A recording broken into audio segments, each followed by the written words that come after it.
Hi everyone, welcome back to my channel. First of all, I just want to say thank you to anyone who has watched my first video. I didn't expect much about it as my channel is fairly new, but it seems like a lot of people did enjoy it, so thank you very much. And by the way, to those who haven't watched, it's basically a discussion video where I mostly talk about the future of the franchise and the chance of Prototype 3 happening. If you like that kind of content, then you can find the link in the description down below. Okay, I think all of us already know what happened at the end of Prototype 2. James Hello defeated and consumed Alex Mercer. Then he went on to rescue his daughter, and then everything became black, right? After seeing that ending, I would say about 70% of people have agreed that Alex is gone forever now and there's no way for him to come back. The other 30% however still believe that he's still alive using different theories to back up that claim. The most famous theory out there is James Heller severed Alex's arms before he consumed him, so Alex could just regenerate from that like he did in the first game. Another good one that people have come up with is Alex just let Heller defeat him on purpose, so he could consume him from the inside when the time comes, since his virus strain is stronger. Someone also theorized that the person you fought against at the end was just a clone that was sent by the real Alex Mercer himself, in order to test out Heller's strength for whatever reason. The coolest one I could find, however, is after the explosion in the first game, some leftover biomass formed themselves and become this dark version that we knew of in Prototype 2, and the real Alex is still wandering somewhere and finding his purpose in life. I must admit, a lot of these theories are very interesting to say the least, but at the end of the day though, they cannot really be used as a proof for Alex Mercer's status, you know? So what does that leave us with? Well, about a month after my first video went up, I suddenly had this urge to go to YouTube and rewatch some of the cutscenes from those two games, and in that moment I just discovered something that could completely change the whole story of Prototype 2. To put it simply, I have found an evidence in the game that could prove that Alex Mercer is still alive, and the craziest part about this is I haven't seen anyone who pointed this out yet. I don't know if the evidence was so subtle that no one even noticed it in the first place, or it has been debunked for a long time ago and nobody would mention it again. But I'm just gonna talk about it regardless of the situation, because I feel like this is really important to the future story of the series if it turns out to be legit.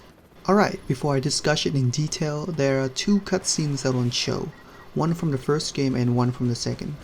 Because of them I was able to discover this evidence, so I want to show them to you guys to see if you can find it like I did. Feel free to rewatch them if you didn't catch it the first time and comment below what you have found before I give you your answer if you want. Okay, without further ado, here are the two cutscenes.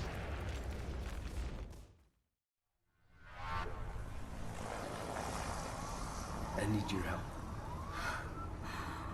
Jesus. I knew something fucked up was going on at Gentech. What the hell happened to you, Alex? I've been researching that whole fucked up organization for weeks. I was poking around to get you information. Don't you remember? You wanted to find out what was going on at the highest levels at Gentech. Anything about the director of research. Are you okay? Do you know what happened? I haven't even seen you in 5 years, not until you show up at my door last month. Is there somewhere we can go? Yeah, I know a place.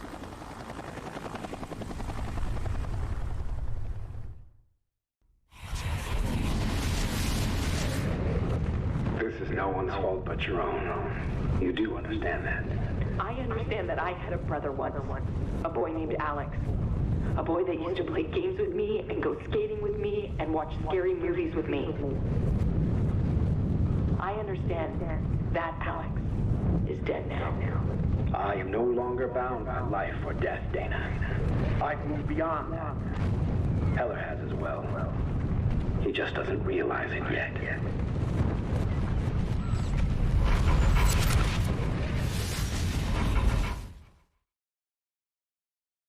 So, did you catch it? Well, don't worry if you didn't, because it literally took me 8 years to actually notice this, which is pretty ridiculous if you ask me. Okay, from my understanding, everything that we saw after we consumed someone is the memory of that person in the past, right? If that's the case, then please explain this to me. If Alex Mercer had no memory of his past after he woke up in that morgue in Prototype 1, then how the hell was James Heller able to see the memory of Alex when he and Dana Mercer were so much younger? You can clearly see Dana multiple times through his memory in the second cutscene. Here's Dana when she was a child, She was running on the beach in this scene, I presume, then playing football, going ice skating, and watching a scary movie. You can also see her when she was a teenager with a different hairstyle in this one. So what the hell is that all about? Me personally, I can think of two ways to explain this mystery. First, during the time between Prototype 1 and 2, Alex maybe was able to regain all of his memories somehow, which is not really practical because it has never been said so in the games or even in the comic. And even though it is true that Alex was able to regain some of his memories in Prototype 1 when he touched the photo of him and Karen Parker, or when Captain Cross mentioned Penn Station to him after they fought, but all of them were just moments around the time when he released the virus. My guess is that the virus could only grab on the nearest memories in his head after his death, and not the old ones because his brain has ceased to function at that point. And even if Alex really was able to recover all of his memories, the whole losing faith in humanity thing that happened in the comic would crumble, as Alex would have someone he could truly trust after remembering the happy moments that he shared with his kind sister, wouldn't he? Fucking goose-stepping motherfuckers! Okay, probably not that kind, but you get the idea. So with these points above, I just don't think that Alex Mercer was able to fully regain his memory at all. That leaves us with the second option. Yes, you guessed in the thumbnail already. This motherfucker is not the real Alex Mercer. This explanation brings up two more questions however. Who the hell is this? And how did it possess the memories of Alex Mercer when he was younger? Well, since Heller didn't know how Dana looked like when she was a child, the memories that he saw could be fake and blend in with the real memories that happened in the vault in order to make it more believable to Heller. And since Prototype 2 puts real people instead of 3D models in the memory sequence, it kinda tricked us the player too, don't you think? Who really is this person? How does it have this manipulating ability? And what's the reason behind its action? Personally, I don't know. But what I do know is the real Alex Mercer is still alive somewhere out there.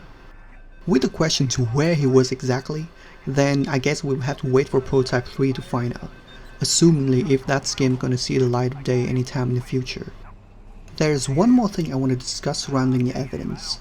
Why did Radical Entertainment choose to do this anyway? Is this because that they forgot the whole Alex Mercer losing his memories thing in the first game and accidentally put it in to make the last sequence more authentic? Or is it because of something else? My speculation is that they are one of those developers who like to put hints and Easter eggs into their games. That has been shown time and time again if you pay enough attention to them. For example, in Prototype 1 there were a bunch of hints related to that Captain Cross and Supreme Hunter arc. Also in the beginning of Prototype 2, there was a report about a woman getting killed by the Walker in the Central Park, a location inside the Dead Zone, which explains when it took place. Another big Easter egg in the second game was in the mission where you consume Agent Barnes Griffin. He was currently in charge of an assignment called Project Codename Pariah, which confirmed the status of this mysterious character.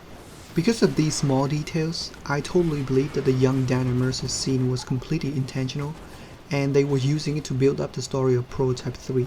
But what they didn't consider is that most of these hints weren't easy to notice, so the majority of people just thought that they really killed off Alex Mercer and grew hate towards the second game.